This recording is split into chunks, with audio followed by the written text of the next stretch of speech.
कितना पैसे बना लोगे तुम इंडिया में कि तुम्हें वापस काम करने की जरूरत नहीं पड़ेगी? Money, money, money, money, money. 10 crore is that. What's the biggest mistake जो first time investors करते हैं? They start with wrong expectations. You know, सबसे ज़्यादा डीमैट अकाउंट कब खुलते हैं? जब IPO होते हैं. आज के एपिसोड में हमारे गेस्ट हैं Ajinkya Kulkarni, cofounder and CEO of Wint Wealth. आज हम उनसे जानेंगे अगर किसी को ज्यादा पैसे बनाने तो वो इंडिया में पॉसिबल है या यूएस में, कितनी इनकम के बाद इन्वेस्टमेंट स्टार्ट करनी चाहिए, वेल्थ क्रिएशन के लिए एक्टिव इनकम पे फोकस करें या पैसिव इनकम पे। वुड यू एडवाइस किसी को ChatGPT के थ्रू इन्वेस्ट करना चाहिए? I wouldn't be against it. उसका एडवाइस धीरे धीरे सही होने ही लगेगा. It's just matter of time. Before investing, the framework होता है. टर्म इंश्योरेंस ले लो, हेल्थ इंश्योरेंस ले लो, इमरजेंसी फंड कर लो. Mutual fund versus gold. Fundamentally ये लगता है कि गोल्ड उसका कोई रियल बिजनेस वैल्यू नहीं है. जब आप स्टॉक खरीदते हो, you become owner of the company, तो उसका कोई वैल्यू है. गोल्ड आपके हाथ में ही नहीं है. हिस्टोरिकली गोल्ड ने पैसे बना के दिए लोग, जो एक्स्ट्रा पैसा बन रहा है FD में डालोगे कि बॉन्ड में डालोगे? अगर आपका रिस्क कैपिटल थोड़ा ज्यादा है तो आप बॉन्ड में डाल सकते हो, नहीं तो FD में डाल. एक्सप्लेन बॉन्ड और FD में क्या फर्क है? FD में रिटर्न कम है, 8%. वही बॉन्ड में 10-11% यील्ड होता है. बॉन्ड में आपको 11% 6 महीने में भी वाले भी बॉन्ड में, और FD में अगर आप देखो 3 साल ये. सैलरीड इंसान के लिए रईस बनना पॉसिबल है? हाँ पॉसिबल है. कैसे? तो आगे बढ़ने से पहले इस चैनल को सब्सक्राइब कर लीजिए ताकि हम आपके लिए इसी तरह से और इंसाइटफुल और बेहतर पॉडकास्ट बनाते रहें। एंड इस पूरे शो का ऑडियो एक्सपीरियंस Spotify पे अवेलेबल है, जहाँ पे आप हमें फॉलो कर सकते हैं। Enjoy the show.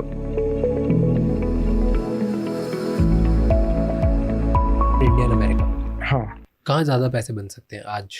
US, क्योंकि कंट्री का पर कैपिटल इनकम ही ज़्यादा है, तो वहाँ लोग ज़्यादा स्पेंड भी करेंगे, सब लोग ज़्यादा कमाएंगे. कंपटीशन भी तो होगा उधर इतना? फिर देखो, कंपटीशन है ना, बहुत लेट स्टेज में होता है. मतलब प्रॉब्ली 0.1% ह्यूमन में कंपटीशन उस लेवल पे फ़र्क पड़ता है. नीचे तो हसल, एम्बिशन, कौन ज़्यादा hard yards, who is showing up, who is working hard, वो मैटर करता है. So if a person works X times hard in India and works X time hard in US, he'll earn more in US. Really? Yeah. So you take any profession for that matter, उसका US और India में US वाला पक्का ज़्यादा कमाएगा. In fact, I can't think of a profession which will earn more in India. Not even one. Profession that exists on both sides. Like if you make $1 million here, somebody at the same level would be making 35-40 million there. Yes. Yeah, I feel अभी जैसी opportunities India में आ रही है for the next 5, 6, 10 years. ये मुझे लगता है कि ये बहुत पैसे बनेंगे. वहाँ, मतलब मैं वही बोल रहा हूँ ना, यहाँ बनेंगे, मैं डिनाई नहीं कर रहा हूँ. यहाँ बहुत बनेंगे, वहाँ बहुत बहुत बनेंगे. I don't know, I'm not. I genuinely feel कि इंडिया में अभी हमारी स्ट्रेंथ जो है वो पॉपुलेशन है, और पॉपुलेशन जिसके पास कुछ पैसा नहीं था, अब थोड़ा पैसा आ रहा है. And that's a big opportunity. सही है. आई एम जस्ट सेइंग कि वो मतलब वहाँ अलग टाइप की अपॉर्चुनिटीज रहेगी. And you still are stick to. हाँ, क्योंकि अगर आप देखो ना, जैसे ग्रोथ होती है, right? If you talk about growth, emerging economies में पैसे बनते हैं. US का मार्केट 2 से 3% पे ग्रो करता है GDP. हमारी GDP 6-7% से ग्रो कर रही है. हम बहुत छोटे हैं, वो ऑलरेडी बहुत बड़े हैं. तो ये सब फैक्टर्स भी तो है जहाँ पे we will be making way more money. तो वो ऑलरेडी एक लेवल पे पहुँच चुके हैं. यहाँ से अब कितना ही बढ़ेंगे, हम यहाँ से यहाँ जा सकते हैं. So maybe we'll make more money. But ऐसे डू यू थिंक कि लीनियर ग्रोथ होगी वहाँ पर और इंडिया में नॉन लीनियर ग्रोथ होगी? क्योंकि एक्सपोनेंशियल रिटर्न्स तो इंडिया में बनना स्टार्ट हो. नहीं, जो बंदे की नॉन लीनियर ग्रोथ होगी वो दोनों जगह होगी, क्योंकि वो बंदा ही दिमाग वाला है. अच्छा, बंदा सॉलिड है तो वो वहीं पे ज़्यादा है. हाँ, तो ऐसा नहीं होगा कि भाई वहाँ लीनियर हो रहा है और यहाँ नॉन लीनियर हो रहा है. कितने पैसे होने चाहिए जो इन्वेस्टमेंट स्टार्ट करना चाहिए? सो जैसे आपकी जब सैलरी 6 लाख है, आपका खर्चा भले 5 लाख हो रहा है, बट अगर वो आप 1 लाख सेव करके उसको इन्वेस्ट कर रहे हो ना, तो आप माइंड में like you are building that habit. इसका दूसरा ये होता है कि I know a friend of mine जिसका 50 लाख सैलरी है, बट उसका 1 लाख का भी सेविंग नहीं होता महीने का, क्योंकि वो हैबिट ही नहीं है. बाय डेफिनेशन जो पैसा है वो खर्च करने के लिए, तो खर्च करने के लिए बहुत बतेरी चीज़ें रही. होटल में जाना है, घूमना है, शॉपिंग है, शूज़ है, मतलब हाँ, खर्चा रुकने नहीं वाला. और मतलब आप उसको FD कर लो, या वो आप किसी को मतलब मम्मी पापा के अकाउंट में डाल के रख दो, उसके रिटर्न से आपका कोई लाइफ चेंज नहीं होने वाला, बट वो खर्च करने की आदत पड़ गई तो फिर वो आपका लाइफ ठुक गया. It is very hard to fix it 10 years after. I believe कि जब तक तुम 1 लाख रुपये महीना नहीं कमा लेते ना, हाँ, तब तक इन्वेस्टमेंट मत सोचो, खुद पे इन्वेस्ट करो. वो पूरा जो पैसा होता है, जो भी 10-20-30% जो बच्चा तुम्हारी इनकम में से, वो खुद पे इन्वेस्ट करना चाहिए, अपस्किल करना चाहिए, सीखना चाहिए. So in that my mind is investment. So I am saying कि कोई 1 लाख वो फालतू चीज़ों पे खर्च नहीं होना चाहिए. हाँ, so that's what my mindset is also, कि अगर आप 1 लाख तक नहीं कमा रहे हो, अगर आपकी सैलरी 30,000 है, 40,000 है, 50,000 है, विच इज़ ओके, उसमें से 10-20-30% जितना बचा सकते हो ना, डालो खुद को अपस्किल करने में. Yes. कुछ नई स्किल सीखने में. मे बी एआई का ट्रेंड चल रहा है, एआई सीख लिया. Marketing Yes. चल रहा है, मार्केटिंग सीख लिया. कंटेंट सीख लिया. कुछ भी, जस्ट लर्न और किसी ना किसी तरह से वो स्किल से इतना कमाने लग जाओ कि 1 लाख रुपये महीना बनने लग जाए. हाँ. फिर सोचो इन्वेस्टमेंट, स्टॉक्स, मार्केट, whatever. तो आप सेविंग करो, उसको इन्वेस्ट करो. इन्वेस्ट खुद पे करो, अपस्किलिंग के करो, या बैंक में डालो. एंड मेरे ख्याल से थोड़ा खर्चा भी करना चाहिए लोग. And my point is at least in the beginning, क्योंकि ओके, कॉन्टेक्स्ट इज जो भी ये पॉडकास्ट देख रहा है उसके पास मोबाइल है और इंटरनेट कनेक्शन है.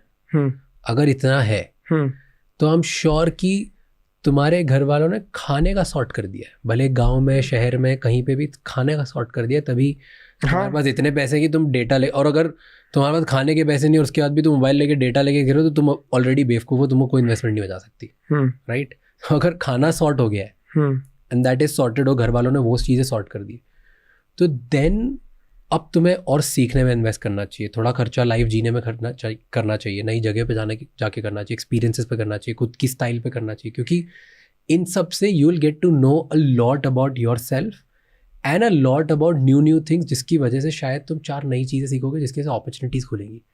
अगर तुम सिर्फ एक क्लोज रूम में, एक बंद कमरे में अगर तुम बैठे रहोगे और तुमने कुछ नहीं किया और तुम 30-40 हज़ार रुपये कमा रहे हो और सिर्फ वहीं पे पैसा आ रहा है, वही तुम 1,000 रुपये, 2,000 रुपये, 5,000 रुपये मैक्स तुम बचा पा रहे हो इसमें से, और 5,000 रुपये से तुम बाहर आके अपॉर्चुनिटीज़ भी एक्सप्लोर नहीं कर रहे, कॉन्फ्रेंसेस में भी नहीं जा रहे, नए लोगों से भी नहीं मिल रहे, तो तुम वहीं रह जाओगे.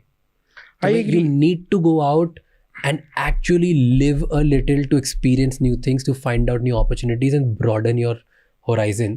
नहीं तो नई लोग, नई अपॉर्चुनिटीज़, नए टाइप के बिजनेसेस, नई टाइप की चीज़ें तुम्हें पता भी नहीं चलेगी. यार मुझे ऐसा लगता है कि उसके के लिए खर्चा करने की ज़रूरत नहीं है. अगर तुम्हारा माइंडसेट है, वो सब मोबाइल में अवेलेबल है, रेडिट पे बहुत है, you can join. You need to go out. Not necessary. मतलब feed off energy from other people. हाँ, वो होगा. But I'm saying you don't need to spend for that is my point. हाँ. But do that. My point is, पैसे नहीं तो time तो spend कर ही लो उसमें, क्योंकि हाँ. So I'm saying कि अगर आपका 40,000 सैलरी मतलब 5 लाख है, तो आप अगर जो की question you should ask is कि मेरा सैलरी 10-12 लाख कैसे होगा. एग्जैक्टली. उसके लिए जो लगता है वो करो. या राइट. 100%. टेल मी, ज़्यादा पैसे, ओके, ज़्यादा रईस आदमी कैसे बन सकता है? एक्टिव इनकम से कि पैसिव इनकम से? किस पे फोकस करना चाहिए? Generational income. अब वो नहीं है, क्या करें? बैठे रहे. नहीं, some sort of active, then तो मतलब एक्टिव से बेस होगा, फिर आपका इन्वेस्टमेंट ही शायद एक्टिव ये बने. But tell me, active income, passive income, what are your views? लोग इतना फोकस करते हैं पैसिव इनकम. पैसिव इनकम तभी बनेगा ना जब आपके पास बेस हो. जीरो का पैसिव इनकम जीरो ही रहेगा. तो पैसिव इनकम फायर जैसा ही है. मतलब आई डोंट रियली ये कि कितने पैसे बनाने के बाद लोगों को सोचना भी स्टार्ट करना चाहिए पैसिव इनकम के बारे में. मुझे लगता नहीं कि पैसिव इनकम की वजह से आपका रिटायरमेंट जल्दी होता है. वाई? बिकॉज वो मैटर करने के लिए आपको बहुत पैसा लगाना पड़ता है, उसके लिए बहुत सैलरी चाहिए और बहुत सेविंग चाहिए. मतलब ये मतलब I am again falling back to the same principle. भाई, पैसा बहुत कमाना पड़ेगा तो, और बहुत सेव करना पड़ेगा. अब उसको स्टॉक मार्केट में लगा दो, या किसी एसेट में लगा दो, इक्विटी में लगा दो, बॉन्ड में लगा दो, पैसिव इनकम पे लगा दो. ये सब ऑप्शंस हैं आपके पास. बट अगर पैसा ही नहीं हो आदमी, उसका क्या तो पैसिव इनकम बनेगा. व्हाट आई हैव हर्ड कि एक अगर इंसान को बहुत ज़्यादा रईस बनना है तो एक वेल्थ ट्रायंगल होता है. तो वेल्थ ट्रायंगल तीनों जगह आपको ग्रो करना चाहिए. Right. So one is passive income, one is active income, and other is capital gains. तो ये तीनों आपका बराबर तरीके से यार तो आपकी कैपिटल ग्रोथ होती है, पैसिव हाँ। इनकम होती है और एक्टिव इनकम होती है, तीनों चलते जाना चाहिए तो आप पैसे बहुत कमाते हो। मुझे लगता है अगर आपको इतने आउटसाइड आउटकम चाहिए, राइट, उसका जनरल सॉल्यूशन नहीं होगा, वो कभी पॉडकास्ट में नहीं बाहर आएगा। मतलब जैसे अगर मुझे वो चाहिए, आपको वो चाहिए, तो we will sit with somebody who specialises in that, who would understand us, our need, our risk profile, our tolerances, our future. अगर बहुत बड़ा वेल्थ आउटकम चाहिए और वो बताएगा कि ये होगा, मतलब for you it will be very different, right. It could be कि यू माइट से कि 5 साल बाद शायद podcasting as a industry down turn लेगी, तो I will not be earning this much. Could be, मतलब I am saying it is, मतलब I wish people have that problem, that means they are already in good place, right? If you have this problem, how to create massive wealth, that means you have done already like the basics and you are already earning enough. Now you are not saying कि मैं fire कैसे हूँ, you are saying मेरे को massive पैसा चाहिए। तो आपका शॉर्ट तो है। अब ये अगर ये नहीं भी आता massive पैसा, तो भी आपका कोई बहुत ज़्यादा ये नहीं होने वाला। तो और उसके बहुत स्पेशल सोल्यूशन होंगे।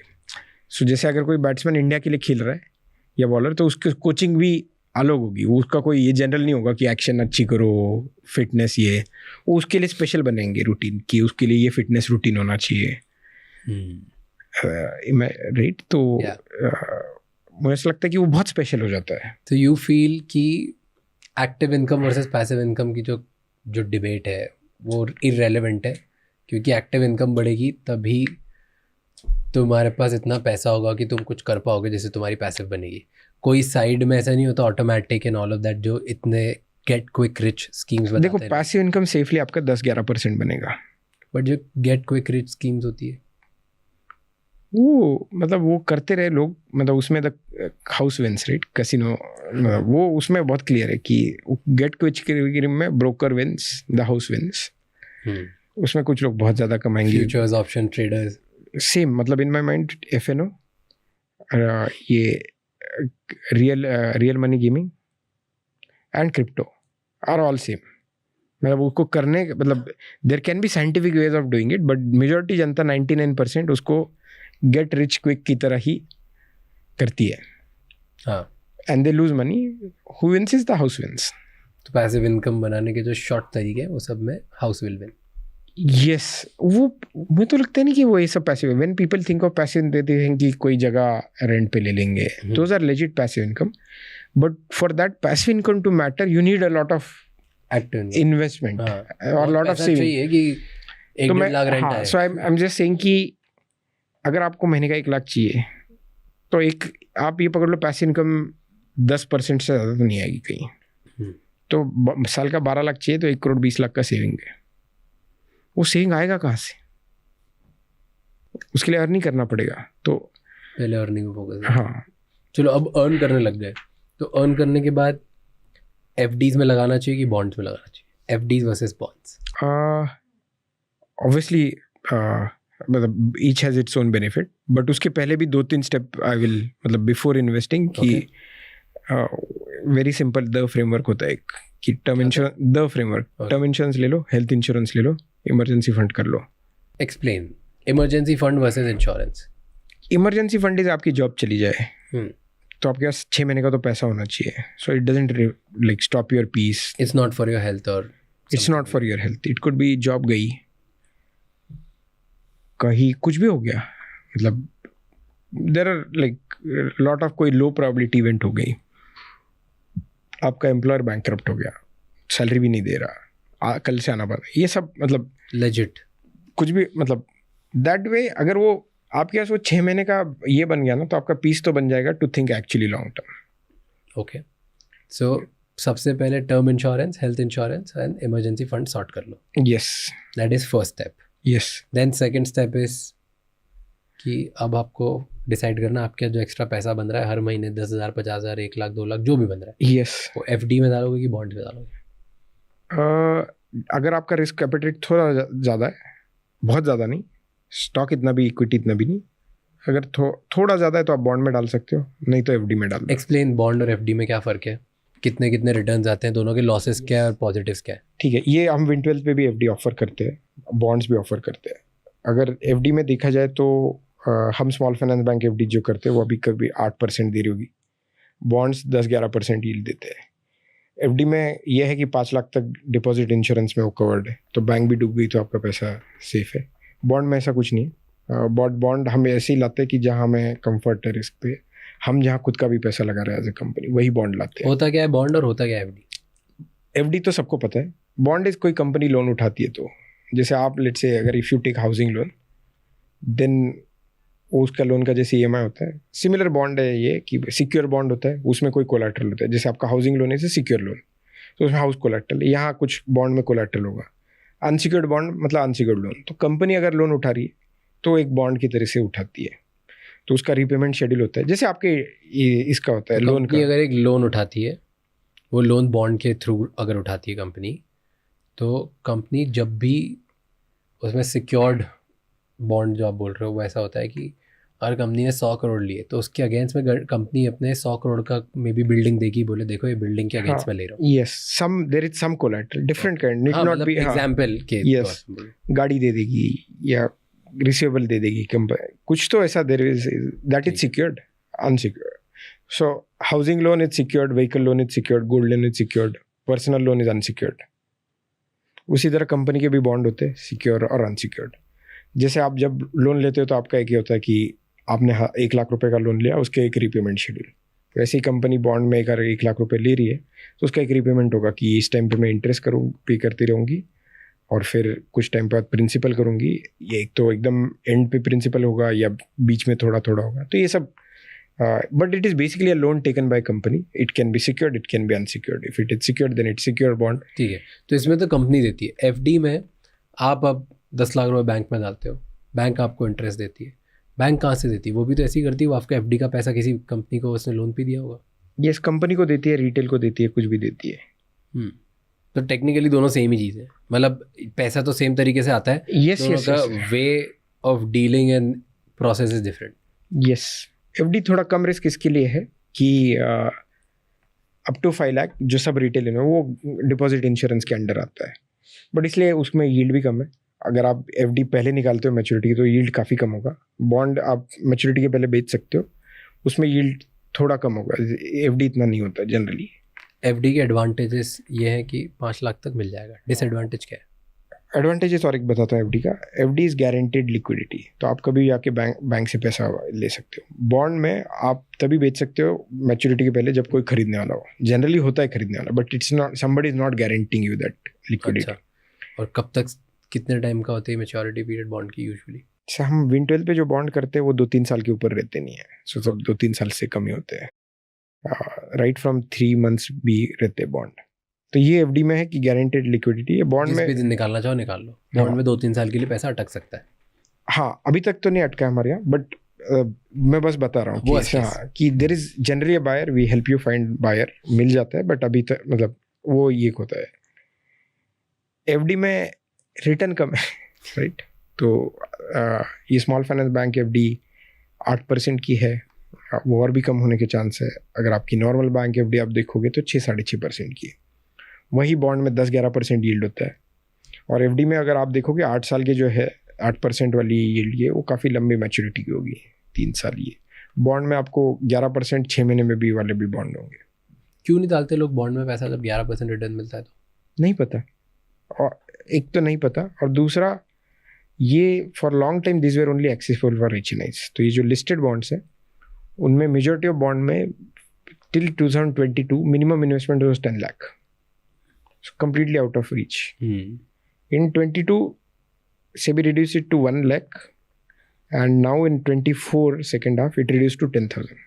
तो अब 10,000 रुपये वाला भी बॉन्ड ले सकता है? हाँ, 6 महीने का बॉन्ड ले सकते हो जिसमें आपको 11% साल के हिसाब से इंटरेस्ट मिलेगा। तो 10,000 रुपये डाल दिए और मैं साल की 11% रिटर्न मिल सकता है। इट्स फिक्स रिटर्न और is there any up and down? It is fixed, but it's not guarantee. मतलब वो गवर्नमेंट की गारंटी जैसे होती है एफडी में 5 लाख तक, कि यहाँ कंपनी की गारंटी, अगर कंपनी डिफॉल्ट कर गई तो आपको पैसा कम मिलेगा, नहीं मिलेगा, वो पॉसिबिलिटी है। बट वो हमारे जैसे इवेंटुअल प्लेटफॉर्म में हम क्या करते हैं कि we are not a market place कि कोई भी बॉन्ड लगा दिया। हमारी खुद की रिस्क टीम है, हम वही बॉन्ड लाते हैं जहाँ हम अपना 2% इन्वेस्ट करते हैं बॉन्ड में, होल्ड टिल मैच्योरिटी करते हैं। तो एज इफ हम एक्चुअली अपना पैसा लगाते हैं, तो हम ऐसा ही बॉन्ड लाते हैं जो हमें कंफर्ट है अपना पैसा लगाने के लिए। तो अभी तक हमने 4,000 करोड़ के बॉन्ड बेचे हैं, उसमें से 2,000 करोड़ टाइम पे रीपे भी हुए, but we haven't seen any default. कितने परसेंट डिफॉल्ट होते हैं bonds? Depends on the category, rating category, but हमारे यहाँ तो अभी तक 5 साल में एक भी डिफॉल्ट नहीं हुआ है। बट इन जनरल वो प्रॉबिलिटी होती है, AAA भी हो सकता है डिफॉल्ट, BBB भी हो सकता है, वो हर एक मतलब तो A रेटिंग में कुछ 1-1.5 होता है उसके आसपास, और BBB में कुछ 2-2.5% प्रॉबिलिटी होती है। सो जैसे एक क्रैश आया था ग्लोबल बॉन्ड्स की वजह से, AAA करके रेटिंग से बेच दिया था, बट था नहीं AAA। तो ये सब तो सब फेक किया जा सकता है अगर पूरा मार्केट सब लॉबी करने पे आ जाए तो। 2008 was technically this crash, right? Rating agencies were partly responsible in my opinion. The larger was कि उसमें कोई skin in the game नहीं था। उसमें क्या हो रहा था कि जैसे मैंने आपको लोन दिया, ये लोन मैंने आप किसी को बेच दिया, उसने किसी को बेच दिया। इंडिया में वो अलाउड ही नहीं है। अगर कोई NBFC जो नॉन बैंकिंग फाइनेंशियल कंपनी होती है, जो बैंक नहीं बट जो लोन दे सकती है, उनको RBI से लाइसेंस, अगर मैं लोन पोर्टफोलियो किसी को बेच रहा हूँ तो उसमें पहला लॉस मेरा होता है 5-10% का। So I have skin the game. Plus मुझे वो 3 महीना अपने बैलेंस शीट पे कम से कम रखना पड़ता है। मतलब मैं वो लोन ऐसे आज रात को लोन दिया और रात को बेच दिया, ऐसा नहीं होता। उसे 3 महीने अपने बैलेंस शीट पे रखना होता है। उसके बाद मैं अगर 100 लोन ये कर रहा हूँ, बेच रहा हूँ वो, तो उसमें से पहले 5 या 10 जो डिफ़ॉल्ट होंगे वो मेरे जेब से जाएगा, उसके सिवा अलाउड ही नहीं है। तो आप यहाँ वो होना मुश्किल है, बिकॉज रेगुलेशन ने काफ़ी सही काम किया है। तो वो जो था वो रेटिंग एजेंसीज की वजह से था ही 2008 क्रैश। बट ये था कि जो बैंक, जो NBFC आज लोन दे रही है, वो बेच रही है, उसको कोई फ़र्क नहीं पड़ता, वो उस पर अपना मार्जिन कमा रही है। तो इमेजिन कि आपको पैसा बांटना है, हर लोन बांटने पे आपको पैसे मिल रहे हैं, बट वो लोन डिफॉल्ट होने पे आपको कोई ये नहीं है, तो आप कितना बांटोगे? बहुत, जितना बांट सकते हो, राइट। तो वही हो रहा था। तो फाइनली एक दिन पार्टी खत्म हो गई और क्राइसिस आ गया। बट इंडिया में मुझे लगता नहीं कि वैसा होगा, मेनली बिकॉज ऑफ रेगुलेटरी काफ़ी स्ट्रॉन्ग है। तो FD वर्सेस बॉन्ड में you would choose bond? Because I run Wind12, तो मतलब मुझे तो पता है कि हम जो बॉन्ड ला रहे हैं और मेरा रिस्क एपेटाइट है, तो मैं वही डालता हूँ, मैं FD में नहीं डालूंगा। बट अगर ये देखो, ये बहुत इन्वेस्टर स्पेसिफिक है, अगर आपको रिस्क ही नहीं लेना डालो FD, तो डालो FD। बट FD में 5 लाख रुपए से ऊपर डालने में तो रिस्की है ना, अगर डिफॉल्ट हो जाए तो। यस। FD का डिफॉल्ट रेट क्या होता है? बैंक डूबने नहीं देता RBI जनरली, बहुत कम होगा। बट हुआ ऐसे नहीं है जैसे PMC बैंक हुआ। हुआ है पहले, तो होता रहता है। तो obviously I'm not an advisor here, but unless it's HDFC, ICICI, Kotak, SBI type of bank, 5 lakh से ज़्यादा तो नहीं डालना चाहिए। क्यों? स्कैम्स हो सकते हैं, मतलब यू नेवर नो। फाइनेंशियलाइजेशन जब होता है ना, तब लोग काफ़ी दूर हो जाते हैं मतलब रियल बिजनेस से, तो वो अंदर क्या चल रहा है आपको कोई आइडिया नहीं है। जो बहुत सारे 5 लाख से ज़्यादा नहीं डालना चाहिए एक बैंक के, तो 25 FD ले लो 5-5 लाख की, कर सकते हो। बट वो मतलब हाँ, जैसे ये 3 बैंक तो RBI ने बोला कि ये कंट्री के लिए इंपॉर्टेंट है, HDFC, ICICI, SBI। तो वहाँ तो मुझे पता है कि वहाँ RBI इतना ध्यान देगा, और वहाँ डूब रहे, वो डूब गए तो कंट्री डूबने राइट। तो हाँ, तो कहीं भी लगा लो, हाँ, पैसे तो फिर तो कहीं भी लगा लो तो बहुत। तो बट बियॉन्ड दैट नहीं पता मतलब, और ना कोई डिलीजेंस कर रहा है। जैसे हम बॉन्ड में हम खुद का डिलीजेंस करते हैं, खुद का पैसा लगाते हैं, तो हम पूरा छान छान के देखते हैं कि क्या है क्या नहीं। मैं पर्सनली बॉन्ड में लगाता हूँ, बट इसका मतलब ये नहीं कि मैं हर एक को बोलूँगा बॉन्ड में लगाओ। मैं इनफैक्ट किसी का अगर रिस्क नहीं है तो मैं बोलूँगा मत लगाओ बॉन्ड में। What about mutual fund versus gold? I am very anti gold in that sense. Anti gold? भाई अभी तो अच्छे रिटर्न दे दिए थे उसने। अभी it's time not, may be जो चल रहा है अभी 60% लास्ट यार देखो, just because something happened in last 2 years और विल हैपन नेक्स्ट 2 years, उस पर मतलब वो तो प्रोबेबिलिस्टिक इवेंट है, राइट। मतलब कल के कहने के लिए तो इक्विटी भी हाफ जा सकती है, गोल्ड भी डबल जा सकता है, या गोल्ड भी हाफ हो सकता है, तो आप उस पर बेट नहीं लोगे। मुझे फंडामेंटली ये लगता है कि गोल्ड एक जब भी कहीं पे इंस्टेबिलिटी बढ़ती है, उसका एक बैकस्टॉप गोल्ड है। लोग इसलिए गोल्ड भागता है जब भी इंस्टेबिलिटी। उसका कोई रियल बिजनेस वैल्यू नहीं है. जब आप स्टॉक खरीदते हो you become owner of the company, तो उसका कोई वैल्यू है. वो प्रॉफिट बढ़ेगा तो there is some pricing, something happen and you know कि प्रॉफिट बढ़ेंगे. तो the certainty of stock equity going up और mutual fund specially where it is very well diversified, very and research by a fund manager, किसी expert ने, तो उसका काफ़ी अच्छा चांस है. गोल्ड आपके हाथ में ही नहीं है. मतलब देन हिस्टोरिकली गोल्ड ने पैसे बना के दिए लोगों को, बनाए हैं. एक तो उसमें ईयर ऑन ईयर हर साल नहीं, मैं उसमें ये करता हूँ, अगर आप डॉलर टर्म्स में देखोगे तो काफ़ी कम बना है. वो रूपी डिप्रिशिएट हुआ इसलिए गोल्ड. इफ यू इंडिया में रहता हूँ, इंडिया की बात करते हैं. पैसे बने लोगों के. हाँ, नहीं तो स्टॉक मार्केट में भी बने हैं, ठीक है. और बने इसका मतलब ये नहीं कि आगे भी बनेंगे. पहले तो लोगों के रियल एस्टेट में भी बहुत पैसे बनते थे. मतलब मैं जितना एंटी गोल्ड हूँ उससे ज़्यादा तो मैं एंटी रियल एस्टेट हूँ. बात करेंगे इस पे. हाँ, बट तो आई एम सेइंग कि जस्ट बिकॉज किसी ने बना लिए इसका मतलब ये नहीं है. अगर लेट्स से आपने एंजल इन्वेस्टमेंट कर लिया, आपने 100x बना लिया, इसका मतलब सबको एंजल इन्वेस्टमेंट करना चाहिए, ऐसे नहीं होता, right.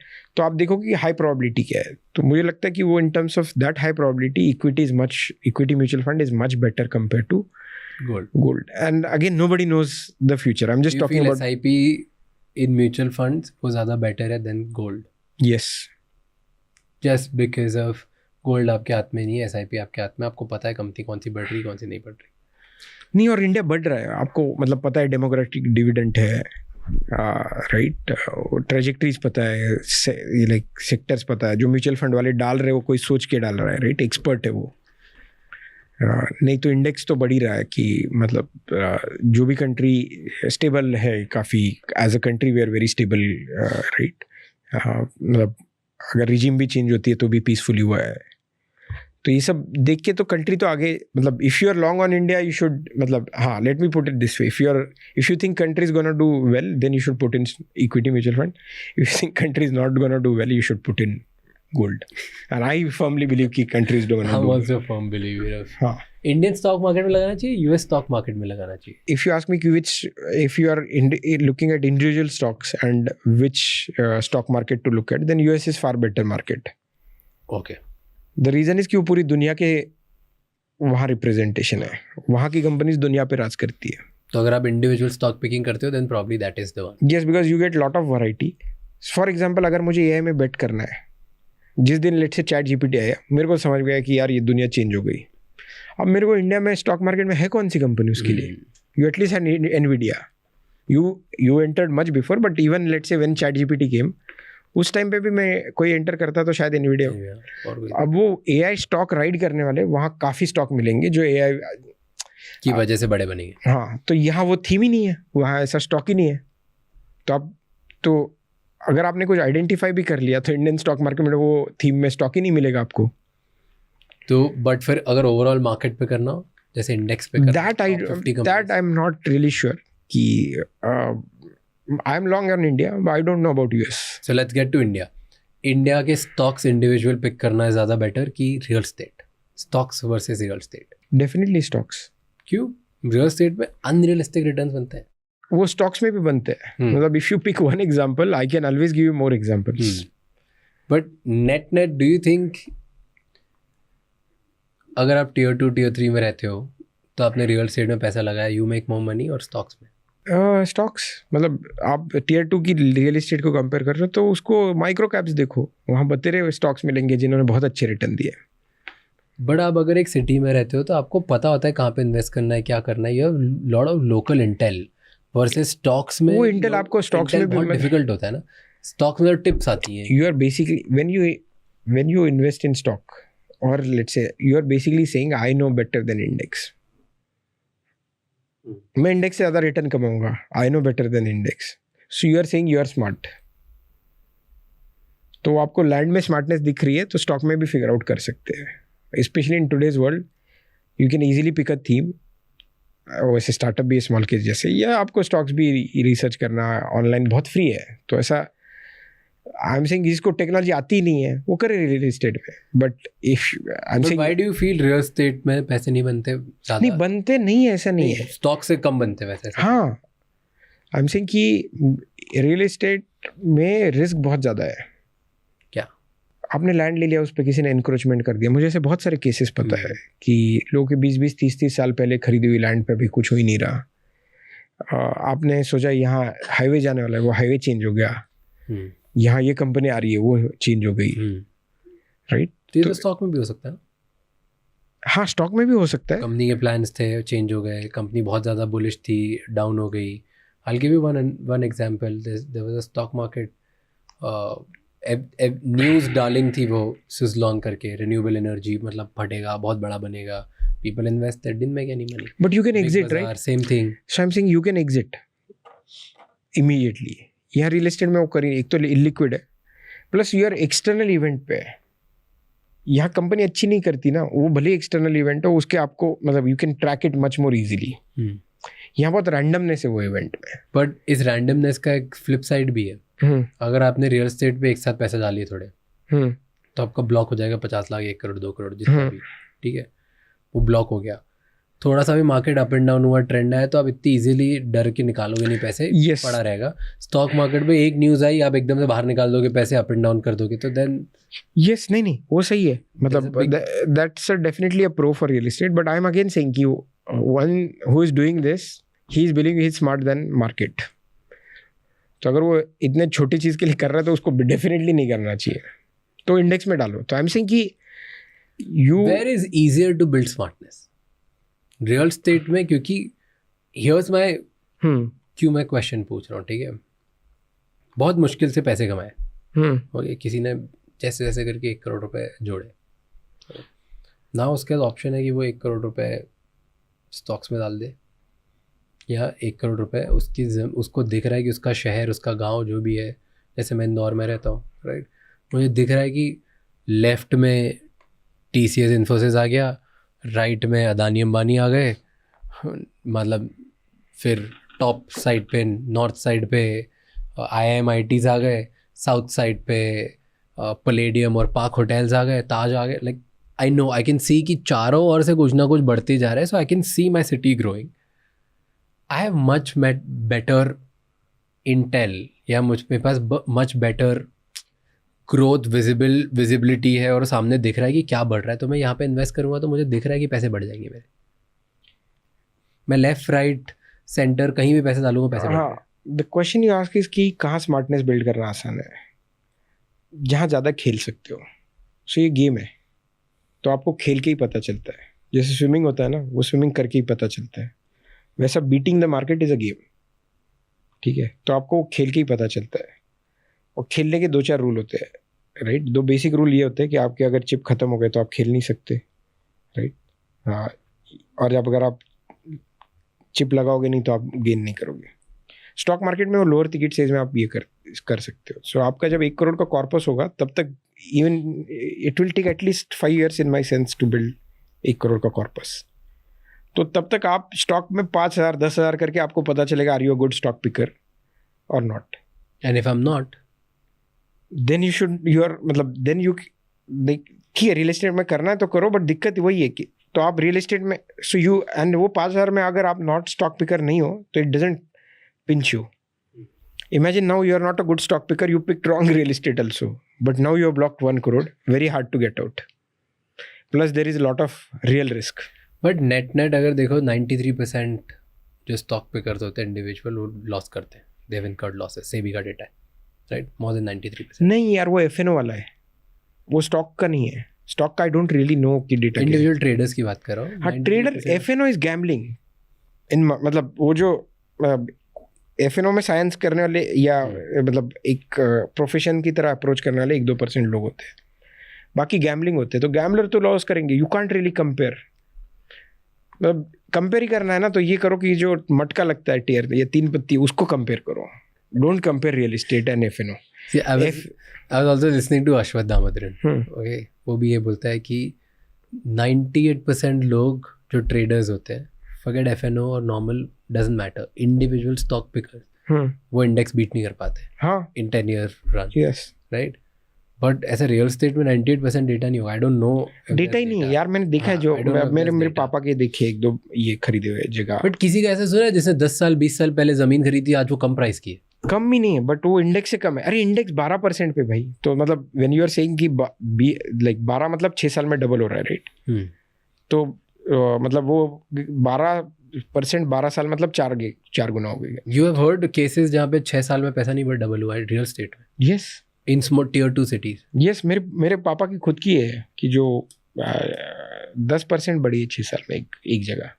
So you are saying कि अगर बहुत लोकल डेटा हो और आप मार्केट से स्मार्ट हो और रियल स्टेट में तब पैसे बनते हैं, तो आप सेम स्केल मार्केट में स्टॉक मार्केट में लगे वहाँ पे भी कमा सकते हो। यस, देखो मैं तो ये देखूंगा कि मेरे को रिस्क एपेटाइट बढ़ाना है ना, तो मैं उसको मिटिगेट भी करूंगा। सो जनरल प्रिंसिपल क्या होता है फाइनेंस में कि अगर आप हाई रिटर्न चाह रहे हो ना, तो आप हाई रिस्क ले ही रहे हो।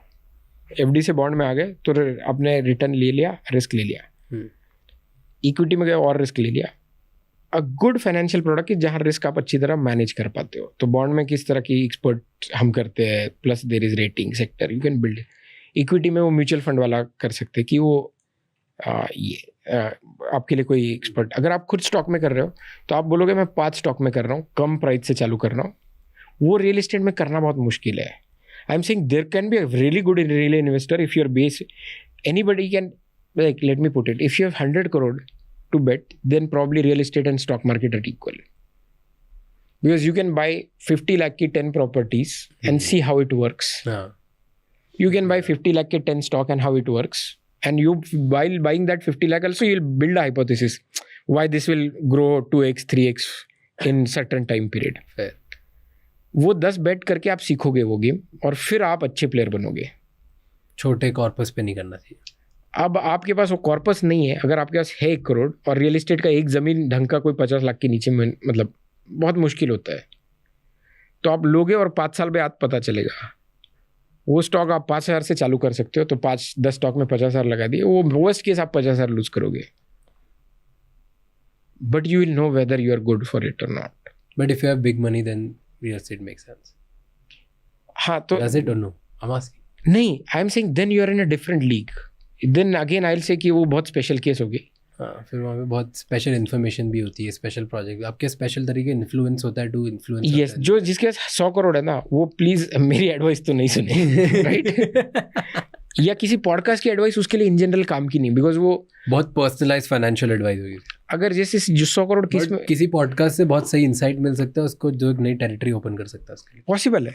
बट वो मतलब वो अगेन सेरेंडिपिटी है, मतलब वो जैसे अगर वो 100 करोड़ उसने किस में कमाए, अगर कोई रियल एस्टेट वाला ही बंदा है जिसको जिसने बहुत सही तरीका कुछ प्लेबुक बनाया है, राइट, कि कौन सी प्रॉपर्टी खरीदनी चाहिए, कुछ तो उसका लॉजिक होगा कि मैं गवर्नमेंट का देखूँ कुछ तो उसको ऑब्वियसली रियल एस्टेट में करना चाहिए। बट कोई टेक एंटरप्रेन्योर जिसने कंपनी बेच के 100 करोड़ में, उसको घंटा पता नहीं कि मतलब देखते क्या है, 7/12 क्या है, ये कुछ पता नहीं, तो वो like is it recommended for him? It's like हाँ, putting big money, you can still put 50 lakh की 10 प्रॉपर्टी, 5 करोड़ गए तो भी उसको टेंशन नहीं, जाएंगे नहीं, मतलब इतना तो बेसिक्स तो करेगा, बट उसको नहीं फर्क पड़ेगा अगर वो अच्छा भी नहीं किया तो। अगर आपके पास 1 करोड़ ही है और आपने वो रियल एस्टेट में लगा दिए, इमेजिन ये सोचो कि आपके पास जितनी वेल्थ है वो 50 करोड़ आपने एक स्टॉक में लगा दी।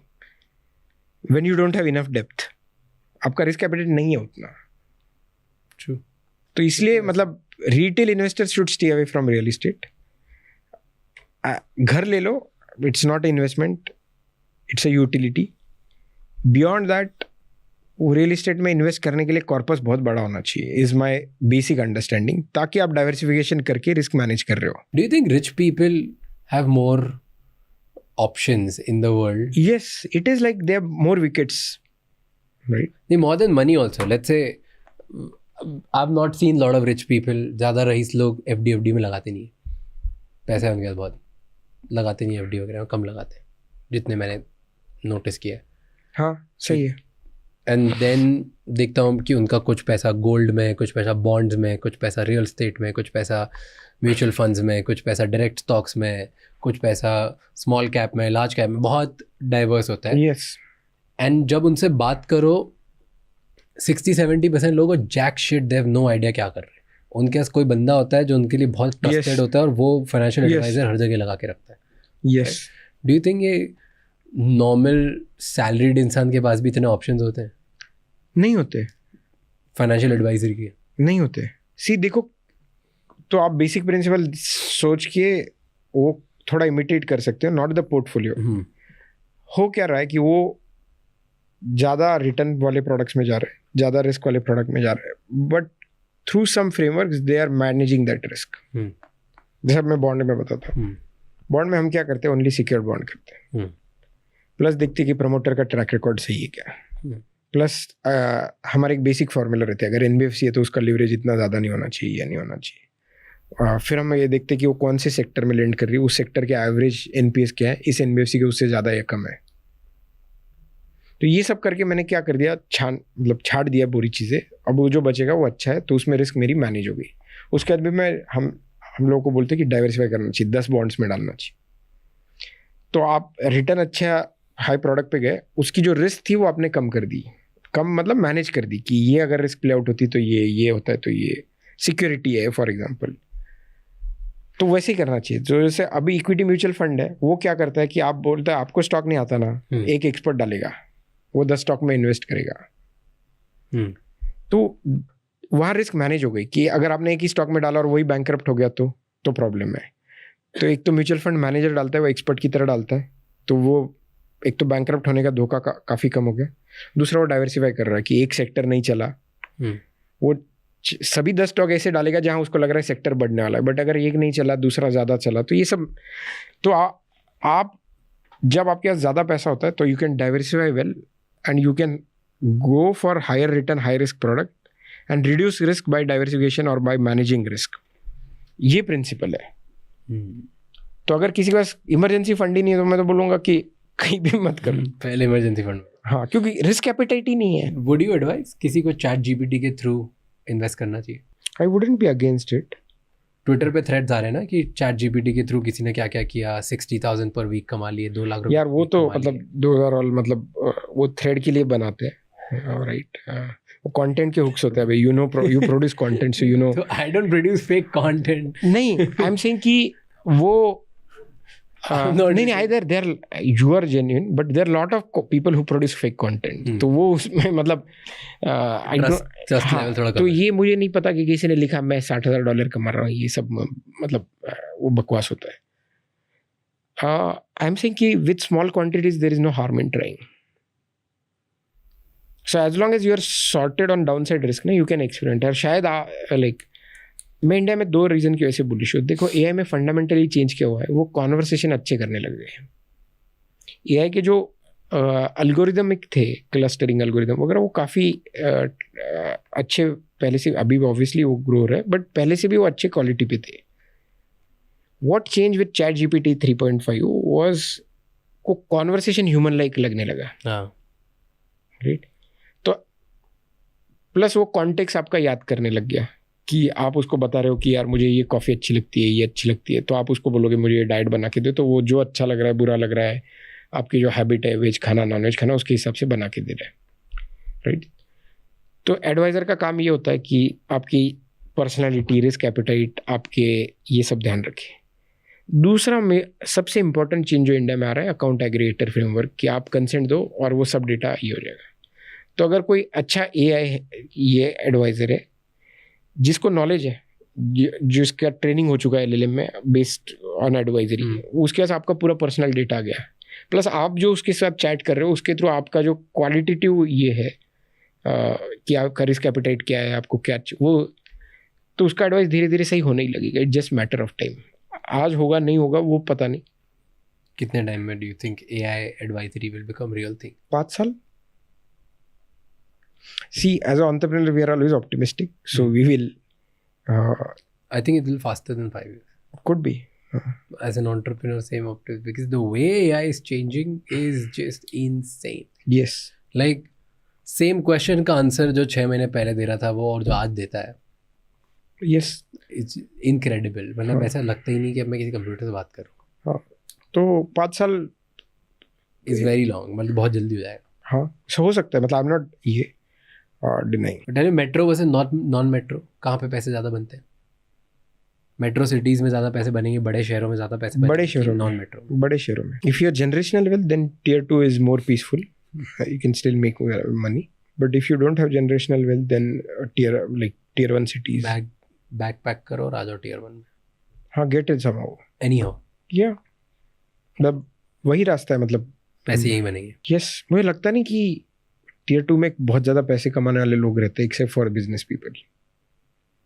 But again, I will come back to ये, जैसे इंडिया ये कर रहे थे ना, इंडिया US, मतलब जितना मेहनत यू आर डूइंग, अगर यही मेहनत आप इंदौर में रह के करते तो इसके 1/10 पैसे बनते. अग्रीड. तो वही मतलब हर साल एक, आई फॉरगॉट दिस ऑथर जिसकी बहुत सारी बुक्स हैं यार, I am forgetting his name, वो निकालता है टेलविंड कंट्रीज. हर 5 साल में निकालता है वो, हर साल या 5 साल में निकालता है कि टेलविंड कंट्रीज, और वो सिटीज़ और कंट्रीज और सिटीज़ के नाम लिखता है कि कहाँ पर मेजर टेलविंड्स है और वहाँ पे जाके तुम्हें जाना चाहिए if you are a young entrepreneur. And he firmly believe, हर अपने आर्टिकल में लिखता है कि तुम अगर 20s में हो, बैक पैक करो और चले जाओ और वहाँ पे जाके कुछ ना कुछ करो, जो भी करो उन कंट्रीज़ में करो, उन सिटीज़ में करो. सो यू वुड राइट कि सिलिकॉन वैली के बारे में लिखेगा, दुबई के बारे में लिखेगा, वाई यूरोप छोड़ देना चाहिए, क्यों चाइना जाना चाहिए, क्यों हांगकांग में होना चाहिए, क्यों मुंबई में होना चाहिए, बैंगलोर में, all of that. Like he will always be ready. देखो, countries moving is still very difficult. You require visa. हाँ, but moving cities in India is very easy. American है तो वो अमेरिका के लिए लिखता है. हाँ, नहीं, अमेरिकन पासपोर्ट पे लोग जा सकते हैं. I am just saying that there is a list. Know कि टेलविंड सिटीज कौन सी पूरी दुनिया में, वहाँ जाओ, वहाँ ज़्यादा पैसे बने. हाँ, his believe is, this is what he says, जो आप बोल रहे हो कि टॉप 20 सिटीज़ जहाँ पे बहुत तेज़ी से पैसा बन रहा है, वहाँ पे अगर तुम एवरेज भी हो तो तुम तुम्हारे शहर के टॉप 10% से भी ज़्यादा पैसा कमाओगे. Yes. So go there and be there. Yes, great. So I'm saying moving countries is very difficult. Moving cities is very easy. Comparatively. Yes. How do you trust जो लोग बोलते हैं शॉर्ट इन्वेस्टमेंट रिटर्न, जैसे आप बोलते हो कि 9%, 10%, 11% मिलेगा ही मिलेगा. हम नहीं बोलते शॉर्ट, हम बोल रहे हैं रिस्क है एफडी से ज़्यादा. अगर नहीं रिस्क लेना तो एफडी शॉर्ट क्यों है? क्योंकि वो 5 लाख तक है. अगर आप 1 करोड़ डाल रहे हो तो मैं भी नहीं बोलूँगा वो शॉर्ट है. नहीं, शॉर्ट रिटर्न की तो बात करते हो ना. वो फिक्स रिटर्न है, वो मतलब फिक्स रिटर्न, उसमें रिस्क फ्री नहीं है, मैं वही बोल रहा हूँ. बट फिक्स रिटर्न की बात करते हो ना, तो जैसे मान लो कितना % फिक्स रिटर्न बॉन्ड में? 11%. अब आप बोल रहे हो कि हमारे साथ इन्वेस्ट करो, 11% फिक्स रिटर्न मिलेगा, राइट? बहुत लोग बोल रहे होंगे, किस पे बिलीव करना चाहिए? 11% ये जेन्युइन रिटर्न देगा कि नहीं देगा? कैसे बिलीव कैसे स्कैम्स या रेड फ्लैग्स क्या ढूंढे लोगों में? ओके, अच्छा 11, अच्छा वो ढूंढना कौन रेगुलेटेड है कौन नहीं. तो एज अ रिटेल रेगुलेटेड वाले स्कैम नहीं करेंगे? कर सकते हैं, बट पहले तो आप ये निकाल दो कि जो अनरेगुलेटेड है वहाँ तो लोगों को डील ही नहीं करना चाहिए रिटेल को. ठीक है. अब रेगुलेटेड में आप छोटा ही ट्राई करो. अगेन मतलब there is no way you will get scam. Even I can get scam, you can get scam, right? तो छोटे अमाउंट से ट्राई करो. ठीक है. अगर आपको लग रहा है 10,000 ज़्यादा है तो 1,000 से करो. अगर आपको 1,000 भी ज़्यादा कर रहा है तो मत करो. ग्रीड में मत बह जाओ, राइट? अगर 10 लाख डालने तो मतलब 10 लाख उसको ही डालने चाहिए उस रिस्क, बिकॉज जो फर्स्ट इन्वेस्टमेंट है आपको तो ये राइट ऑफ करके इन्वेस्ट करना है, राइट? और फिर अगर आपको वो भी करना है तो ट्रस्ट मार्कर देखो कि ये रेगुलेटेड है क्या, ये कितने साल से है, ये फाउंडर वही कंपनी जो कह रहे चला रहे क्या 5 साल से, उनका लिंक्डइन क्या है, उसके कौन इन्वेस्टर है. There are ways. और उसके बाद भी छोटा ही डालो. मतलब वो सबसे सिंपल तरीका है कि कोई भी चीज़ करने से जो सीखते हैं वो पढ़ने से नहीं सीखते, राइट? तो जैसे जो स्टॉक पिकिंग का भी था, how would you know whether you are good stock picker और not? By doing it. But do only that much that you can afford to lose till you get confidence. तो कितने minimum पैसे कमाता हो कोई इंसान जिसको इन्वेस्ट करना स्टार्ट करना चाहिए? 500 रुपये भी मतलब आप बचा रहे हो तो इन्वेस्ट कर लो. वो हैबिट बिल्ड करना बहुत ज़रूरी है. And it also sharps your skill. जैसे आप 500 कर रहे हो, राइट? वो आप एफडी में डाल रहे हो या बॉन्ड में डाल रहे हो या स्टॉक में डाल रहे हो, इक्विटी म्यूचुअल फंड में, बहुत फ़र्क नहीं पड़ता. तो 100 रुपये हर जगह डाल के देख लो जहाँ पॉसिबल है. फॉर एग्जाम्पल बॉन्ड में 100 नहीं, बॉन्ड में 1000 हो. फिर आपको पता चलेगा क्या चल रहा है वो एसेट क्लास में. तो आपको बाद में अच्छा ये लगेगा कि बॉन्ड में मुझे नहीं डालने, फेयर इनफ. या मुझे एफडी में ही डालने, फेयर इनफ. एफडी में नहीं डालने, फेयर इनफ. मैं स्टॉक अच्छे पिक करता हूँ, फेयर इनफ. बिकॉज वो तो आपका डेमॉन्स्ट्रेट करेंगे तो दैट मतलब वो बाहर की स्टॉक क्या होता है, पी क्या होता है, वो सब एक जगह है. वो एक प्राइस मूवमेंट एक जगह है. वो जब आप टाइम स्पेंड करोगे तब सीखोगे. एंड चलो आपने बोला कि हैबिट बिल्ड करना ज़रूरी है, बट कौन से अमाउंट की इन्वेस्टमेंट से एक्चुअल फ़र्क पड़ेगा, विच विल सिग्निफिकेंटली, अगर 10-12 साल तक लोगों ने किए, 15 साल तक किए, तो लोगों की लाइफ में कोई डिफरेंस पड़ेगा? यार 10-12 साल आप करोगे तो आप कितने से भी चालू करोगे वो पक्का फ़र्क पड़ेगा, बिकॉज आप सीखोगे ऐसी जर्नी में ना. इट्स बेसिकली सेइंग कि राज को कब एक पॉडकास्ट करना, एक पॉडकास्ट पे कितना पैसा मिलेगा तो सेंस बनेगा. तो फर्स्ट पॉडकास्ट में जेब से डालना पड़ता है, right. But you build on top of it, you learn. तो अगर आप 500 से भी चालू कर रहे हो तो आपका जब सैलरी बढ़ेगा तो आप 500 का 1000 करोगे, 1000 का 2000 करोगे, 10,000 करोगे. बट वो आपने हैबिट तो बिल्ड कर ली पैसे इन्वेस्ट करने की, उससे वो इवेंचुअली 1-1 लाख होना चालू होगा. अगर आप हैबिट ही नहीं करोगे तो वो 1 लाख भी तब होने नहीं वाला. तो वो 500 रुपये को ये मत देखो कि वो 500 से कुछ नहीं होने वाला. बट अगर आज 500 नहीं कर रहे हो तो कल 1 लाख नहीं कर रहे, बिकॉज वो खर्च करने की आदत है. तो रिटायरमेंट अर्ली के लिए not only corpus but habit is important, very important. So habit build करो एंड देन कॉर्पस में आपने बोला 70 लाख की अगर इनकम नहीं है तो रिटायरमेंट अर्ली भूल जाओ. यार हाँ, मतलब फाइनेंशियल इंडिपेंडेंस इंडिया में सिर्फ प्रिविलेज है और बहुत ही प्रिविलेज लोग. यस, वी आर अ गरीब कंट्री. हमारा एवरेज इनकम 2 लाख है, 2-2.5 लाख कंट्री का एनुअल. Yes, annual. तो अगर आप एंड ऐसा कोई, अगर आप 25,000 रुपये कमा रहे हो तो आप टॉप 10% अर्नर्स में हो. आप 50,000 कमा रहे हो तो आप टॉप 5% अर्नर में हो, राइट. तो मैं बोल रहा हूँ कि अगर आप ढंग से रह रहे हो तो आपको 1-1.5 लाख का महीने का इनकम चाहिए, तो मतलब साल का 12 लाख. अब आप 4% से करो तो 3-4 करोड़, ठीक है. आपको फिर एक अपने बच्चे के लिए चाहिए ये, तो अगर आप 1 लाख कर रहे हो तो 3-4 करोड़ से आपका चलना चाहिए, प्लस एक बच्चे के लिए 1-2 करोड़, तो 5-6 करोड़ होगा. तो वो 5-6 करोड़ जमाना किसका पॉसिबल है? मतलब अगर आप 5 करोड़ जमा रहे हो तो आपने 2.5 करोड़ सेव किया है, राइट. तो 2.5 करोड़ सेव किया तो लास्ट साल में कुछ लेट्स से ऑप्टिमिस्टिकली आपने 30 लाख सेव किया है, ठीक है. और आप जी कितने पे रहो कि एक तो आपका पोस्ट टैक्स सैलरी 42 लाख है. दैट मीन्स आपका प्री टैक्स 55 लाख होगा. तो वो बैठता ही नहीं कहीं. 1 लाख से नीचे कोई सर्वाइव हो रहा है टियर 3, मतलब चलो आपका अगर 10,000 में सर्वाइवल हो रहा है ना तो आप 1 करोड़ में कर सकते, आप ये मान के चलो. बट वैसा किसी का होता नहीं है जनरली. उसके बाद आपको घर भी लगेगा तो टाइम भी, उसके लिए भी आपको EMI ये करना पड़े. तो वो अमाउंट सब 5-10 करोड़ के ऊपर जाता है और वो 50-60 लाख के ऊपर सैलरी जाती है. तब तक ये बैठता नहीं है realistically. Theoretically one can say कि somebody can survive in 10,000, so he needs 1 lakh per year, or so he can survive in 15 lakh of corpus, or not actually चलो 30-40 लाख का कॉर्पस जो भी है. बट एक सैलरीड इंसान के लिए इंडिया में रईस बनना पॉसिबल है? हाँ पॉसिबल है, लॉट मोर पॉसिबल. कैसे? वही कि मतलब see once you start breaking down you will at least know I have to reach there, so you will start preparing. But 70 lakh salary थोड़ी होती है लोगों की यार होगी ना, अभी नहीं. इंडिया डेवलप हो रहा है, 10 साल बाद तो 70 लाख. आपका ऑडियंस क्या होगा एवरेज 25, 26, 30, तो 40 के एज तक 70 लाख पहुंचेगा तो 45-50 में रिटायर होगा. उसको कहाँ आज रिटायर होना है? और नहीं उसका हुआ 40 में रिटायरमेंट, बट वो प्लान करेगा तो 45 में होगा, 50 में होगा, नहीं तो 60 में होगा. बट होगा तो सही. अगर वो प्लान ही नहीं करेगा तो उतना भी नहीं होगा. तो what fire does is it's also very good motivator. It sets a goal कि भाई मुझे ये सैलरी चाहिए या ये कॉर्पस चाहिए, उसके लिए ये सैलरी चाहिए. आपका मैथ भले ऊपर नीचे हो but at least you will start moving. somebody who thinks about fire has much better finances than somebody who doesn't, because you will end up spending. I also believe if you're salaried employee अगर तुम और तुम किसी fast growing startup में जाते हो जहाँ पे पैसे बन रहे हैं, तुम्हें फाउंडर पे भरोसा है, तुम्हें इंडस्ट्री भरोसा है, जहाँ पे तुम देख रहे हो ईयर ऑन ईयर ग्रोथ हो रही है, और तुम अगर टॉप 100 एम्प्लॉयज़ के पहले आ जाते हो, लाइक 100 टॉप 100 एम्प्लॉयज़ में अगर तुम होते हो तो भी तुम्हारे पैसे बनाने की अपॉर्चुनिटी बहुत स्ट्रांग हो जाती है, बिकॉज स्टॉक ऑप्शंस या एक्विजिशन या IPO पे तुम बहुत पैसे कमा लोगे. यस, बिकॉज दैट्स सैलरीज बढ़ेगी, मैनेजमेंट में तुम्हारे पहुंचने के चांसेस फास्ट हो जाएंगे. यार मुझे क्या लगता है पता है, वो सही है. उसका भी एक प्लेबुक है and we can discuss that. हाँ, और ESOPs में भी तुम्हारे बहुत पैसे बन सकते हैं, because that's I think that's a much wiser thing to do if only you can understand कि तुम्हारी स्किल अलाइन हो रही है वो कंपनी से. हाँ, और वो कंपनी की ग्रोथ भी हो रही है, वो मरने वाला स्टार्टअप नहीं है. यस, तो उसका एक सिंपल प्लेबुक है. But I am just saying कि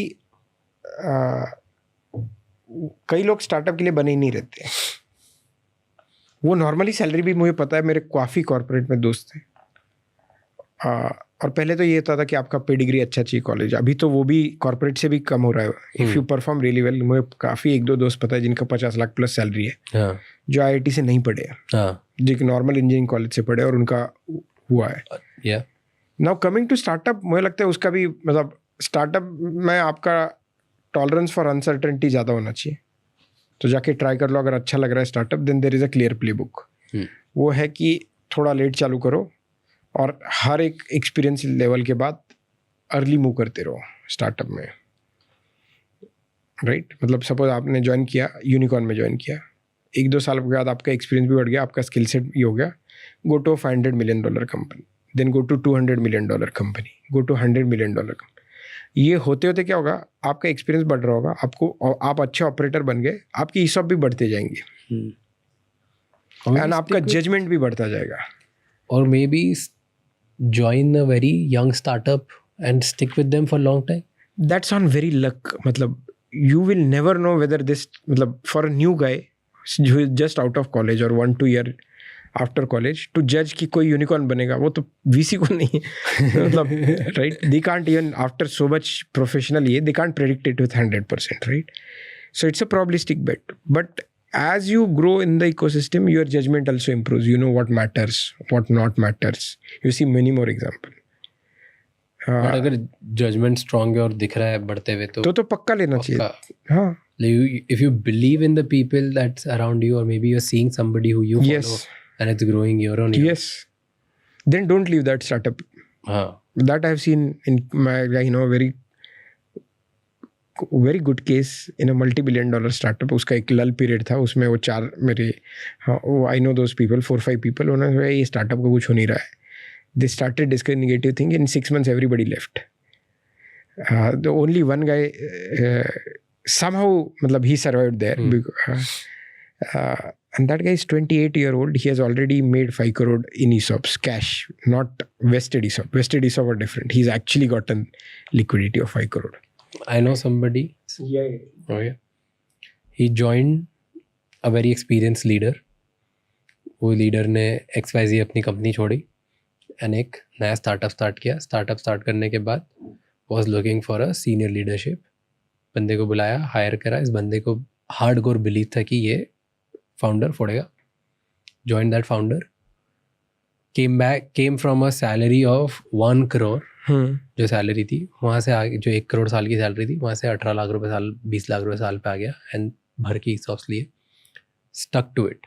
बीच में डाउन आया, फिर भी स्टक टू इट। आसपास जितने इसके और लोगों ने ज्वाइन किया था ग्लैमर में ऑफ दैट, तो भी छोड़ दिया। ये खड़ा रहा, एंड हुआ। कंपनी स्टॉक मार्केट गई। स्टॉक मार्केट पे this guy today independently on stock market has more than triple digit crores, has made it, exited, and yet still has exposure in the stock market of triple digit. Wow. How much money do you feel is required to never work again? कितना पैसे बना लोगे तुम India में कि तुम्हें वापस काम करने की जरूरत नहीं पड़ेगी?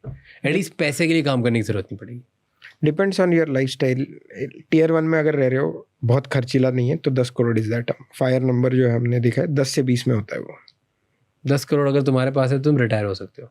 प्लस घर है, प्राइमरी रेसिडेंस है, जिसका तुम्हें EMI वगैरह नहीं देना। अच्छा, नहीं कुछ भी नहीं है, अगर घर वर कुछ भी नहीं है, जीरो है, तो घर 2 crore का पकड़ लो, 12 crore।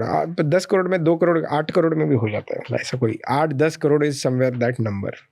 10 crore अगर तुमने बना लिए तो तुम उसके तुम्हें काम करने की जरूरत नहीं। पैसों के लिए, पैसों के लिए कितने पैसे बन जाते हैं पैसिवली अगर 10 crore हैं तो? देखो, आप डाइवर्सिफाइड पोर्टफोलियो लगाओगे तो आप पकड़ लो 10% रिटर्न बनाओगे, तो साल का 1 crore बनेगा। महीने के 8-10 लाख रुपए तुम्हारे पास उड़ाने के लिए होंगे। हाँ, is what you are saying. ठीक है, वो लोगों का जो कैलकुलेशन होता है ना, वो होता है कि 10 crore है तो मैं 1 crore अपने बेटे के एजुकेशन के लिए, 1 crore उसकी शादी के लिए, 2 है तो वो सब मिला के। बट हाँ, मोटा मोटा वो 10 के अंदर बैठ जाता है। बट 5 लाख रुपए महीना तो मिल जाएंगे तुम्हें उड़ाने के लिए। That's more than enough in a metro city also. Yes yes yes. With a car EMI 5 lakh is more than enough. Yes. क्या करोगे? Yes yes yes. Even 2 lakhs are enough यार। मतलब हाँ, 5 lakh is good money. You can have a great life in India specifically. Yes. 5 lakh से तुम्हें I mean पैसे तो कितने भी कमी है, बट 5 लाख में तुम टॉप 1% ज़िंदगी जी सकते हो. टॉप 0.1%. 0.1%, या 1% तो लाइक 1 लाख सैलरी है तो उसका वो काइंड लाइक 10 लाख में तुम बिजनेस क्लास लाइफ जी सकते हो. हाँ, यस. तो 10 करोड़ इज योर नंबर, और 10 करोड़ कमाना is one good company stop away. Yes. If you are a right guy, मतलब one good company away. And as a founder, we know कि there is always shortage of such great guys. Good people are always in shortage. कहीं है ही नहीं. What's the biggest mistake जो first time investors करते हैं? They start with wrong expectations. मतलब people who enter stock market think कि stock में 18-20% yield मिलेगा, mutual fund में 15 मिलेगा, and वो प्रोसेस उनका सही नहीं होता, तो फिर फटता है कि फिर मार्केट गिरेगा तो SIP स्टॉप कर देंगे. वो मिस्टेक वहाँ से आती है कि क्योंकि उन्होंने बेसिक्स में ही गड़बड़ किया है. तो बहुत मतलब मन में आया वो कर दिया वाला अप्रोच होता है, लॉजिकल नहीं होता, टॉप डाउन नहीं होता. किसी ने बता दिया स्टॉक अच्छा है, डाल दिया. That's the biggest mistake. Tip based mistake. सबसे ज़्यादा डीमैट अकाउंट कब खुलते हैं? जब IPO होते हैं ब्रॉडली, क्योंकि वो उसकी खबर इतनी फैलती है, लोगों को लगता है IPO में पैसा बनता है, तो लोग उसके वजह से डीमैट को. Do you think बनता है IPOs में पैसा? बनता तो ही, मतलब वो, बट वो मिनिस्क्यूल बनता है, उससे कोई मतलब लाइफ चेंजिंग नहीं बनता. वो बस मज़ा, मतलब एक एड्रेलिन है वो. So it's again एक आर्टिकल पढ़ रहा था मैं, which was about कि अगर तुम्हें देखना है कंपनीज कौन सी बेटर करती है और कौन लॉन्ग टर्म में ज़्यादा पैसे कमाती है, कौन सी, तो यूजुअली लोग बात करते हैं कि सही टाइम पे एंटर करना चाहिए, तुम्हें स्टॉक प्राइस एंटर करना चाहिए. एंड देन जो 2-3 बड़े मार्कर्स होते हैं जिसको लोग देखते हैं, एक कि कंपनी में मैनेजमेंट चेंज कब हो रहा है, वो टाइमिंग मैच करते हैं. कंपनी की बड़ी न्यूज़ कब आ रही है, वो टाइमिंग करते हैं. कौन सा बड़ा हेज फंड या प्राइवेट फंड उसमें एंटर कर रहा है, पैसे डाल रहे हैं, कौन सा बिग बुल एंटर कर रहा है, एग्जिट कर रहा है, उसके थ्रू डालते हैं. तो ये सारे जो बड़े बड़े मार्कर्स होते हैं, टाइमलाइंस, इन सबसे ज़्यादा अच्छा मार्कर होता है कि कंपनी कब बाय बैक करने वाली है और उनके फ्यूचर बाय बैक ऑप्शंस कब है. क्योंकि यूजुअली टॉप जो 1% लोग होते हैं कंपनी के अंदर, उनके पास कुछ ऐसी इन्फॉर्मेशन होती है which is not there out there in public, so they buy back much faster. और प्रमोटर खरीद रहे होते हैं स्टॉक्स, या अपने जो एम्प्लॉयज़ होते हैं वो अपने ऑप्शंस को स्टॉक होल्डिंग्स में कन्वर्ट कर रहे होते हैं. Usually that is a better marker historically. अगर तुम डेकेड बाय डेकेड लोग कंपनीज को कंपेयर करो, वे बेटर मार्कर देन कि कौन सा इन्वेस्टर कब इन्वेस्ट कर रहा है. यस, पॉसिबल, मतलब likely, very likely. So I just read this morning and I found this fascinating कि yes, makes such logic, common sense, but कोई बात नहीं करता इसके बारे में ज़्यादा. नहीं, उसका दिक्कत ये है कि वैसी अपॉर्चुनिटीज़ बहुत कम रहेगी. अब यू वुड आइडियली वांट कि मैं हर महीना SIP कर रहा हूँ, या तो मैं किस तरह में, मैं तो लार्ज स्टॉक रिटर्न की बात कर रहा हूँ. यूजुअली लोग जो टाइमिंग्स देख के करते हैं, is what I was saying. तो it was just an article that I read. I am not an stock market expert, ना मैं किसी को एडवाइस दे रहा हूँ, ना मैं टिप दे रहा हूँ. मैंने पढ़ा, कुछ फैसिनेटिंग, मुझे अच्छा लगा तो मैंने शेयर किया. Make sense. That's something that I shared. So you feel जो रॉन्ग एक्सपेक्टेशन से एंटर करता है स्टॉक मार्केट पे, वो खत्म होता है. हाँ, फिर वो ठोकर खाता है और फिर सीखता है कि ऐसा नहीं करना चाहिए था. कुछ लोग सीख ही नहीं पाते. वो भी वैसे भी लोग होते हैं, जिनको नहीं सीखना हो तो वो बतेरे पॉडकास्ट देखेंगे बट कुछ इम्प्लीमेंट करेंगे नहीं. तो या okay, so let's make a blanket advice type. हाँ, go ahead, you were saying something. नहीं, सेकंड जो देखते कि वो ग्रिड में बह जाते हैं. समबडी वाज आस्किंग मी कि मेरे को कोई बिल्डर ऑफर दे रहा है 12% महीने का, करूँ कि नहीं करूँ. अब मैं कैसे समझाऊँ कि भाई ये, बट वो मुझे प्लॉट भी दे रहा है. Literally somebody asked me this कि प्लॉट भी गिरवी दे रहा है ना यार. मतलब वो तुम कुछ भी बताओगे, वो ग्रिड में इतना बह गया है, वो कुछ चमकने नहीं वाला. हो ही जाएगा. So if it is too good to be true and not proved by history, then it's a problem. It is not true. कोई बंदा देख रहा है और वो 1 लाख रुपये महीना कमा रहा है. पैसे कमाना स्टार्ट कर दिए उसने, 1 लाख तक कमा लिया. अब उसके पास पैसे हैं कि वो थोड़ा इन्वेस्ट भी कर सकता है. 10,000, 15,000, 20,000, 25,000, whatever his thing is, right? 1 lakh के ऊपर कमा के उसको कहाँ इन्वेस्ट करना चाहिए? हाई रिस्क लेने का मन हो तो कहाँ करना चाहिए? मिड रिस्क लेने का मन हो तो क्या करना चाहिए, लो रिस्क हो तो कहाँ करना चाहिए? रिस्क के पहले भी मैं ये बोलूँगा कि उसको पैसा वापस कब चाहिए, उस पर मैटर करता है। अगर 10 साल के बाद 10 साल में नहीं चाहिए तो वो इक्विटीज़ में जाना चाहिए। उसमें इक्विटी में lower risk is mutual fund, high risk is individual stocks. Okay. अगर 5 साल से कम है तो वो बॉन्ड में आ सकता है, उसमें रिस्क है तो, नहीं है तो एफडी में जा सकता है। 6 महीने के नीचे अगर पैसा चाहिए तो don't look at return, keep it really accessible. Same bank FD, not in small finance bank, कुछ 6 महीने से फ़र्क नहीं पड़ता। ये आपके सेविंग अकाउंट में रहे तो भी कोई टेंशन नहीं। तो पहले आप बकेट डालो कि मुझे ये पैसा कब वापस चाहिए, और फिर इन्वेस्ट करो। उसमें आपके रिस्क एपेटाइट से हिसाब से इन्वेस्ट करो।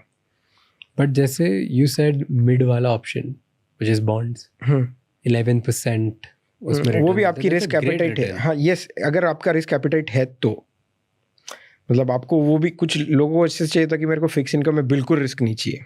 अच्छा, विच इज ऑल्सो, मतलब ये कितने % रिस्क होता है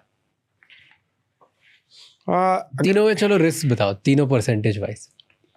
फर्स्ट वाला सेविंग्स है तो कोई रिस्क ही नहीं है, सिर्फ लग्जरी लाइफस्टाइल इन्फ्लेशन का रिस्क है, बाकी किसी का रिस्क नहीं। एफडी में अप टू 5 लाख भी जीरो रिस्क है। बॉन्ड्स में?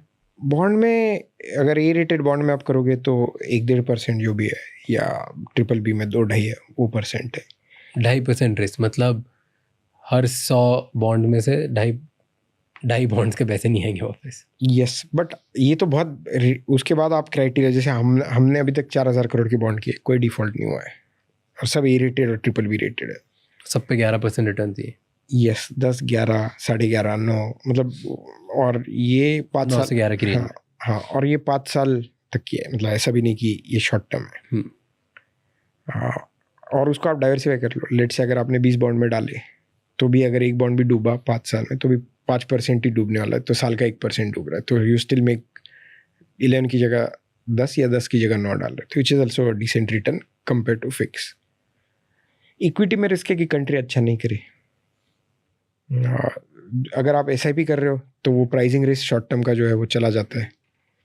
स्टॉक में, म्यूचुअल फंड में रिस्क है कि कंट्री अच्छा ना करे। स्टॉक में वो फिर आप बहुत बड़ा रिस्क ले रहे हो, बट बड़ा रिटर्न भी ले रहे हो, तो वो वहाँ पे 0 या 100 गेम है। हाँ, मतलब कुछ भी हो सकता है उसमें भी फिर। हाँ, जो ब्लू चिप स्टॉक है उसमें डाउन साइड कम है, लेट्स से SBI, ये अपसाइड भी कम है।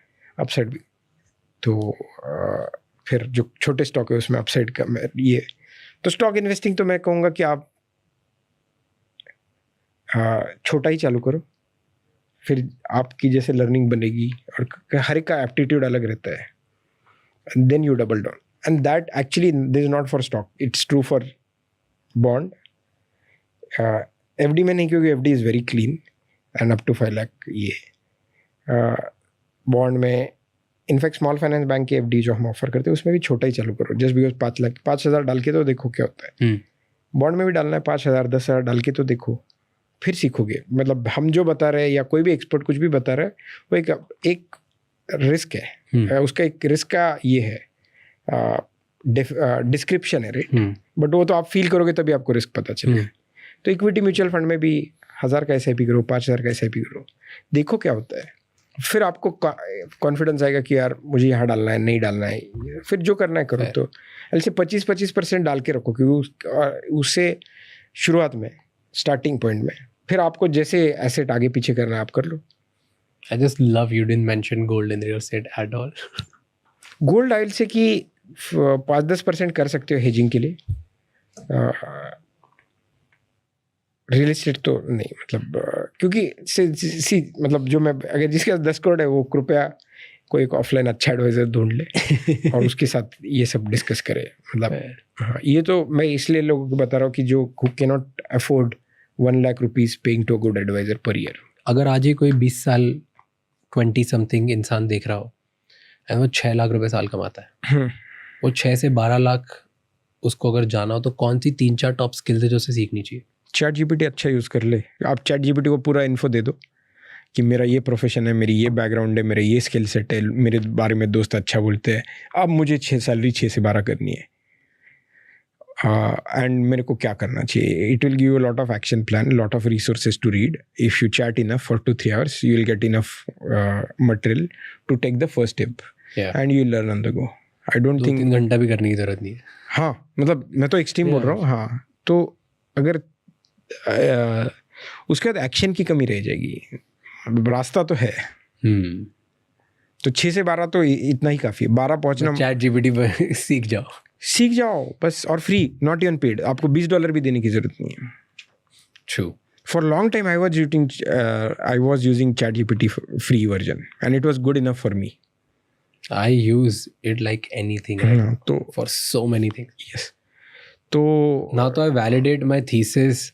जो मेरा डिसीजन होता है मैं उसको वैलिडेट करता हूँ. मैं उसको बोलता हूँ फॉर में खेल और अगेंस्ट में खेल और मेरे को बता क्या करो. हाँ, तो जो यूज़ करेगा वो सीखता जाएगा. तो वो 6 से 12 उसमें आ गए. 12 में पहुँचते पहुँचते आपकी इंडस्ट्री डिफाइन हो जाती है. आपको भी थोड़ा अंदाज़ा होता है कि इंडस्ट्री कैसे वर्क करती है. बिकॉज आपने 6 से 12 या 4 से 12, 3 से 12 जंप मारा है. भले ही 5 साल लगे हो, बट आपको आइडिया तो है कि क्या करने से मेरे को ग्रोथ मिलती है. तो उसके बाद इंडस्ट्री अगेन ChatGPT बता देगा. ये आपके connects, because now you are already in industry, so you know how industry works. Then talk to people, like have close proximity to people who have higher salaries. उनसे secrets निकलेंगे, वो game के tips निकलेंगे, tactics निकलेंगे. True, good thing. हाँ, तो I think और कोई स्किल्स की सीखने की जरूरत नहीं. वो ChatGPT बता देगा तुम्हारे जॉब के अकॉर्डिंग कौन सी स्किल्स है, वही सीख. यस. एंड 12 से 36 में आप इंडस्ट्री में आ गए हो. उस इंडस्ट्री कुछ मतलब नाउ यू हैव टू 12 से 36 is you become top 10% of the industry. तो पेशेंस चाहिए एक. तो ये 12 से 36 ऐसा 2 साल में नहीं होगा, शायद 5 साल लगे, 7 साल लगे. बट यार आज पॉसिबल है 3 साल में करना. वो सबके लिए नहीं. मैं बोल you need lot of serendipity for that. मैं एम सेइंग 7 साल 8 साल में तो मतलब even if you are unlucky हो जाना चाहिए. हाँ, but I am telling you in 3 to 4 years at least जिस इंडस्ट्री में हम है in the content world today, हाँ, वो इट इज़ पॉसिबल. अगर तुम एफर्ट मारते हो ना सही से, it's not difficult to go from 50,000 से 50,000 से 3 लाख 4 लाख सैलरी जाना in 3 years is not a big. No, I'll let me put it this way. आपको इंडस्ट्री पता है. You should know at least 10 people जिनका सैलरी 36 लाख के ऊपर है. Study their journeys, you will get your answer. True, it is industry से. Content में अगर कोई 50,000 पे है या 1 लाख पे है और उसको 3 लाख पे पहुंचना है, उसको 3 लाख वाले 10 लोग पता चल गए, तो वो जर्नी से वो सीख लेगा कि उन्होंने क्या क्रैक किया, उनमें क्या अच्छा है कि उनको ये होता है. अग्रीड. तो ये स्टार्टअप में भी होगा. मतलब प्रोडक्ट में है तो प्रोडक्ट में होगा, कोडर है तो कोडर होगा, मार्केटिंग है तो. अग्रीड. तो like just study 10 cases deeply, figure out what they did right and do that. And most of the time it will be sharpening of skills.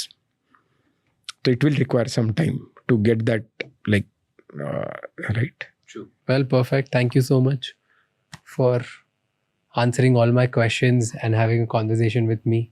No, my pleasure. Thanks for having me. Thank you so much ये episode and तक देखने के लिए.